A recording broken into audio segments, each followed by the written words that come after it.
پیدائش 8واں باب۔ پھر خدا نے نوح کو اور کل جانداروں اور کل چوپایوں کو جو اس کے ساتھ کشتی میں تھے یاد کیا، اور خدا نے زمین پر ایک ہوا چلائی اور پانی رک گیا، اور سمندر کے سوتے اور آسمان کے دریچے بند کیے گئے، اور آسمان سے جو بارش ہو رہی تھی تھم گئی، اور پانی زمین پر سے گھٹتے گھٹتے 150 دن کے بعد کم ہوا، اور 7ویں مہینے کی 17ویں تاریخ کو کشتی ارارات کے پہاڑ پر ٹک گئی،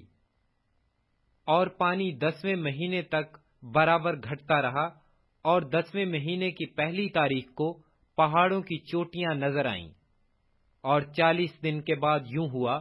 کہ نوح نے کشتی کی کھڑکی جو اس نے بنائی تھی کھولی، اور اس نے ایک کوے کو اڑا دیا، سو وہ نکلا، اور جب تک کہ زمین پر سے پانی سوکھ نہ گیا ادھر ادھر پھرتا رہا۔ پھر اس نے ایک کبوتری اپنے پاس سے اڑا دی تاکہ دیکھے کہ زمین پر پانی گھٹا یا نہیں، پر کبوتری نے پنجہ ٹکنے کی جگہ نہ پائی، اور اس کے پاس کشتی میں لوٹ آئی، کیونکہ تمام روئے زمین پر پانی تھا۔ تب اس نے ہاتھ بڑھا کر اسے لے لیا اور اپنے پاس کشتی میں رکھا، اور 7 دن ٹھہر کر اس نے اس کبوتری کو پھر کشتی سے اڑا دیا، اور وہ کبوتری شام کے وقت اس کے پاس لوٹ آئی، اور دیکھا تو زیتون کی ایک تازہ پتی اس کی چونچ میں تھی۔ تب نوح نے معلوم کیا کہ پانی زمین پر سے کم ہو گیا، تب وہ 7 دن اور ٹھہرا، اس کے بعد پھر اس کبوتری کو اڑایا، پر وہ اس کے پاس پھر کبھی نہ لوٹی۔ اور 600 پہلے برس کے پہلے مہینے کی پہلی تاریخ کو یوں ہوا کہ زمین پر سے پانی سوکھ گیا، اور نوح نے کشتی کی چھت کھولی اور دیکھا کہ زمین کی سطح سوکھ گئی ہے، اور دوسرے مہینے کی 27ویں تاریخ کو زمین بالکل سوکھ گئی۔ تب خدا نے نوح سے کہا کہ کشتی سے باہر نکل آ،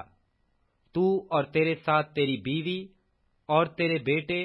اور تیرے بیٹوں کی بیویاں، اور ان جانداروں کو بھی باہر نکال لا جو تیرے ساتھ ہیں، کیا پرندے، کیا چوپائے، کیا زمین کے رینگنے والے جاندار،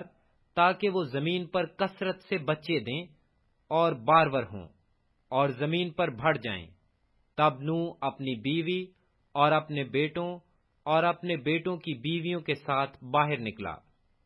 اور سب جانور، سب رینگنے والے جاندار، سب پرندے اور سب جو زمین پر چلتے ہیں اپنی اپنی جنس کے ساتھ کشتی سے نکل گئے۔ تب نوح نے خداوند کے لیے ایک مذبح بنایا، اور وہ سب پاک چوپایوں اور پاک پرندوں میں سے تھوڑے سے لے کر اس مذبح پر سوختنی قربانیاں چڑھائیں۔ اور خداوند نے ان کی راحت انگیز خوشبو لی، اور خداوند نے اپنے دل میں کہا کہ انسان کے سبب سے میں پھر کبھی زمین پر لعنت نہیں بھیجوں گا، کیونکہ انسان کے دل کا خیال لڑکپن سے برا ہے، اور نہ پھر سب جانداروں کو جیسا اب کیا ماروں گا، بلکہ جب تک زمین قائم ہے بیج بونا اور فصل کاٹنا، سردی اور تپش، گرمی اور جاڑا، دن اور رات موقوف نہ ہوں گے۔